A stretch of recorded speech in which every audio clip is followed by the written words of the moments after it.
Hello, good morning. Curiosity ബ്ലോഗിലേക്ക് സ്വാഗതം. ഇന്ന് ഞാനൊരു വീഡിയോ കാണിക്കുന്നത് വളരെ സിമ്പിളായിട്ടുള്ള വീഡിയോ. അതായത് നാസ പുറത്തുവിട്ട് ഹബിൾ സ്പേസ് ടെലിസ്കോപ്പ് എടുത്ത ഒരു മനോഹരമായിട്ട് വീഡിയോ. ഈ വീഡിയോ കാണിക്കുന്നത് നമ്മളെ തൊട്ടടുത്തുള്ള ഗാലക്സിയായ ആൻഡ്രോമീഡ ഗാലക്സി. അതിൻ്റെ നടുവിലേക്ക് ക്യാമറ പായിച്ചിരിക്കുകയാണ്. അപ്പോൾ അതിൻ്റെ നടുവിലേക്ക് വളരെ ഡീപ്പായിട്ട് പോയപ്പോൾ കണ്ടതെന്ന് വെച്ചാൽ അതിൻ്റെ ഗാലക്സിൻ്റെ ആൻഡ്രോമീഡ ഗാലക്സിൻ്റെ നടുവിൽ വളരെ അപാരമായ ഭീകരമായിട്ടുള്ള ഒരു തമോഗർത്താണ്. ആ തമോഗർത്തിന്റെ അടുത്തൊന്നും നക്ഷത്രങ്ങളൊന്നും ഉണ്ടാവില്ലെന്നുള്ളതാണ് നിഗമനം. പക്ഷേ ഇത് നേരെ വിപരീതം. ഇത് അതിൻ്റെ ആ തമോഗർത്തിന്റെ തൊട്ടടുത്തായിട്ട് ചുറ്റുമായിട്ട് അതിമനോഹരമായ ഒരു കൂട്ടം, അതായത് നീല നക്ഷത്രങ്ങൾ. അതായത് ആദ്യം ഒരു വലിയ ഡിസ്ക്, മറ്റൊരു സാധാരണ നക്ഷത്രമുണ്ട്.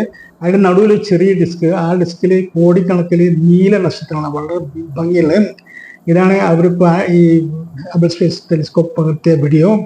ഞാൻ ഇതിൻ്റെ കൂടെ ഇടുന്നുണ്ട്, കണ്ടോളൂ. Thank you. ഇനിയും മറ്റൊരു വീഡിയോ ആയിട്ട് വരാം. Okay, bye bye.